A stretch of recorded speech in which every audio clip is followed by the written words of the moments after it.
현대 정신분석학 사상에 있어서 자크라강의 위치는 독보적이다. 그는 수십 년 동안 프랑스 정신분석학계를 이끌어왔으며 그의 연구는 유럽과 남미 정신분석학계에서 지배적인 위치를 차지하고 있다. 비록 영어 사용권의 정신분석학자들에게는 그의 영향력이 미미하다 할지라도 학계와 특히 문학 비평에 있어서의 그의 영향력은 상당하다. 그러나 그의 연구에 대한 방대한 해설들과 주석들이 쌓여져 왔음에도 불구하고 그의 집약적이고 난해한 업적이 정말로 무엇을 의미하는가에 대하여는 전혀 합의가 이루어져 있지 않다. 열정적인 추종자들은 그가 르네 데카르트 이후에 가장 중요한 프랑스 사상가라고 추앙하며 락강은 전통적인 철학적, 인식론적인 문제들을 가지고 끊임없이 씨름하고 있었다. 그를 니체와 프로이트의 견주기를 좋아한다. 그러나 비평가들은 그를 반계몽주의자요, 분노에 찬 흥행사이며 알맹이 없는 문장가라고 여긴다. 예, 락강은 의학과 초현실주의라는 흔치 않은 이중 경로를 통해 정신분석학에 입문하였다. 그는 파리에 살았으며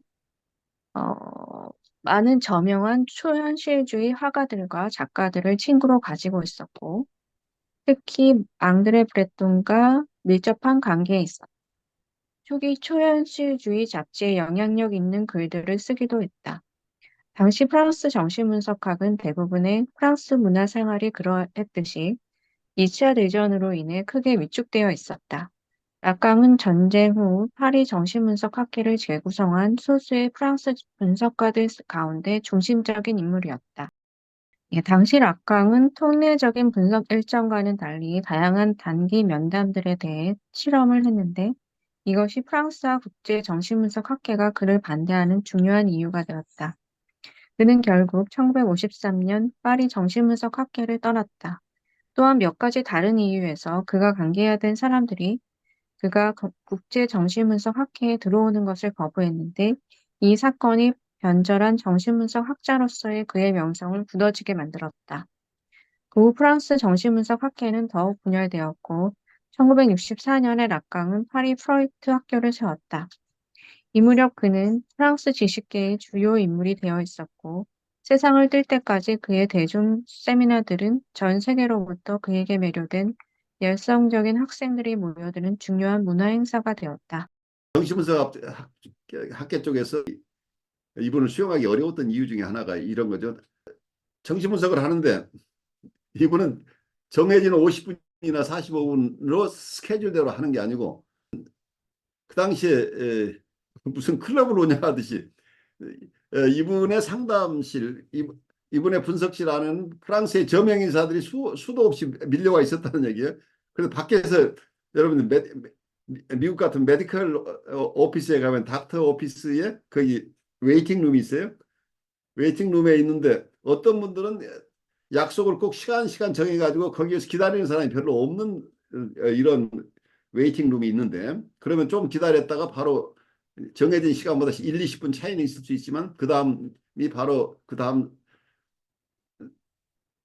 첫 번째 환자를 보고 나서 조금 그 다음 환자가 안정적으로 이렇게 오래 기다리지 않도록 이렇게 운영되는 데가 있는데 어떤 분한테 가면 특히 많은 분들을 상대하는 이런 인기 있는 어떤 메디컬 닥터 중에는 약속 시간을 잘 안 지키는 사람도 있어요. 그 어떤 경우에는 많은 사람을 불러놓고 굉장히 오래 기다리는 사람도 있고 빨리 끝나서 들어가기도 하는데 대부분 오래 기다리게 만들어 놔요. 그래서 특히 이제 그런 분들 노년층을 상대하시는 분들 중에 이제 그런 분들이 꽤 있어 보이는데 아주 사회적으로 활동을 많이 하시는 분들은 그런 식으로 경영하는 어떤 메디컬 오피스를 가지 않겠죠. 자기 스케줄에 맞아야 되니까. 그런데 그렇게 시간에 촉박하지 않은 어떤 시니어층을 환자로 하시는 분들 중에는 지금 락강이 오피스 운영하는 거 비슷하게 운영하는 분들이 미국에 있다는 얘기예요. 말하자면 이제 그날 오세요. 한데 그 시간이 몇 시라고 정해졌지만 꼭 그 시간이 지켜진다는 보장이 없다는 얘기예요. 그래서 낙강은 정신분석을 하다가 정통 정신분석 입장에서 그러니까 뭐라고 할까요? 내담자로서 해야 될 의무, 말하자면 자유현상을 잘하고 꿈도 가져오고 뭔가 분석가가 분석할 수 있을 만한, 그러니까 말하자면 워킹 얼라이언스라는 자아심리학의 개념을 가져온다면 워킹 얼라이언스 입장에서 같이 협조해서 정신분석을 해야 되는데 이 환자가 자기 얘기를 제대로 못하고 말하고 엠티 스피치라고 할까요? 뭔가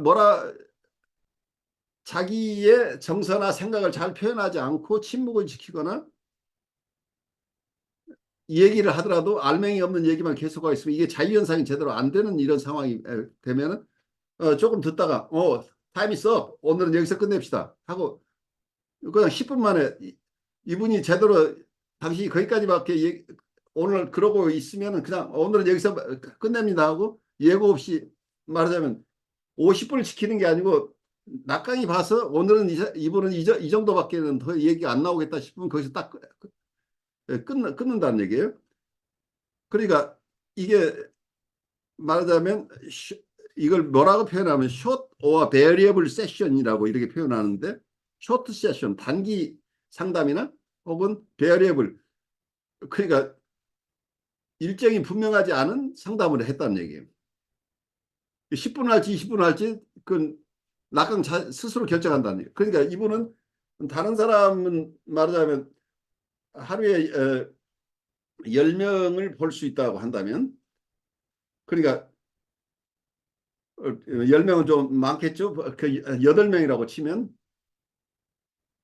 그 50분 간격으로 10분 쉬고 그냥 풀로 하더라도 다른 정신분석가는 하루에 10명을 보는 것이 맥시멈인데 이 락강식으로 하면 하루에 30명도 본다는 얘기예요. 어떤 분은 5분 만에 끝내고 어떤 분은 20분 하고 이제 이런 식으로 운영을 했기 때문에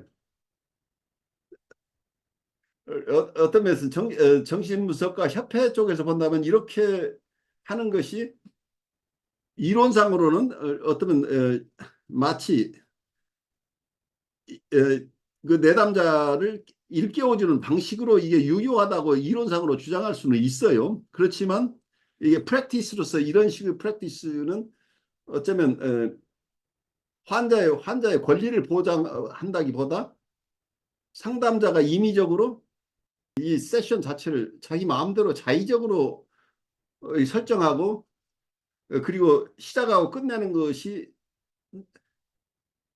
뭐라고 할까요? 전횡 시작하고 끝내는 것 자체가 분석가의 자의적인 판단에 의해서 정해지는 것처럼 이렇게 돼서 협회 입장에서는 이분을 수용할 수 없었다는 얘기예요.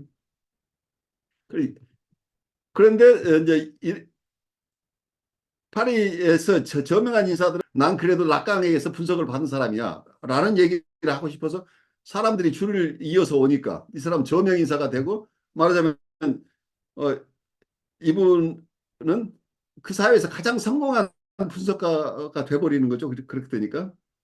그러니까 굉장히 훌륭한 마케팅을 잘한 사람인데 사실은 내담자 보호 측면에서 충분했느냐 하는 비판을 면할 수가 없는 거죠. 그리고 이렇게 단기 세션이나 이런 것을 할 경우에 뉴라틱한 환자층에서는 그것이 이해될 수도 있지만 보드라인 레벨의 환자나 사이카틱한 환자들을 이런 식으로 했다가는 큰 사고가 날 위험도 있는 거죠. 그래서 직업적인 윤리하고 직접 연관되는 문제가 발생하는 거죠. 나쁘게 보면 너무 지나치게 영리적으로 상업적으로 이용했다고 볼 수 있는 부분도 있는 거죠.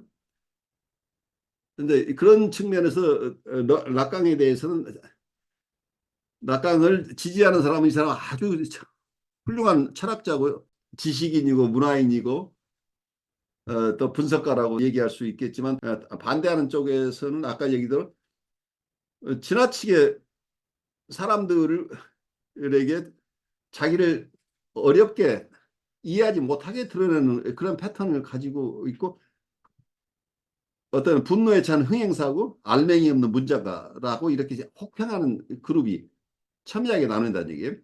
정신분석적으로 보면 이분은